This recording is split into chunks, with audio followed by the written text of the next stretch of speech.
காட்டின் இதயத்தில் இலையிலிருந்து ஒளிரும் சூரிய ஒளி விழுந்தது. ஒரு இளம் ஆராய்ச்சியாளரின் இதயம் சாகசத்தால் துடித்தது.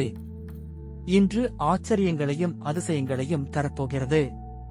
ஒரு மகிழ்ச்சிகரமான யானை கம்மட்டும் சத்தம் கேட்டது.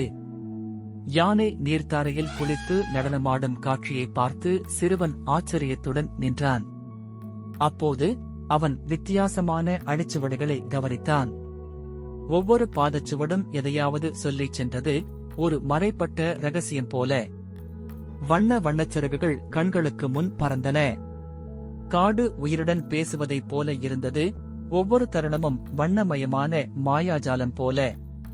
அவன் சிறிது நேரம் நின்றான், ஒரு மாற்றம் கொள்ளும் உயிரினத்தை பார்த்து கவர்ந்தான்.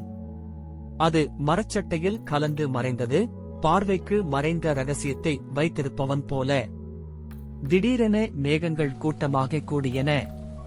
மழை அவனது சாகசத்தை தடுக்க முயன்றது, ஆனால் அவன் மனோபாவம் உருக்கவில்லை. ஓடிக்கொண்டு ஒரு பெரிய இலையின் கீழ் ஒளிந்தான்.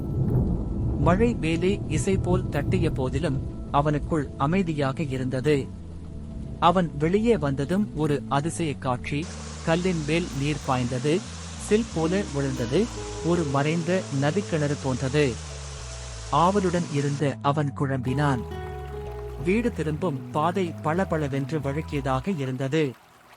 அந்த நேரத்தில் ஒரு பழக்கமான தோழன் வந்தான். யானை மெதுவாக கம்மட்டியது, மகிழ்ச்சியான அழைப்பாக.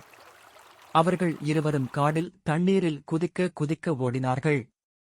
சூரியன் மறையும் போது எல்லாம் ஆரஞ்சு மற்றும் பொன் நிறத்தில் வண்ணமயமாயிற்று. வீட்டிற்கு வந்ததும் சிறுவன் புன்னகையுடன் இருந்தான். நினைவுகள் தூண்டிய பொழுது அவன் பேப்பரில் அந்த நாள் சாகசத்தை வரையத் தொடங்கினான். அடுத்த அனுபவத்திற்காக காத்திருந்தான்.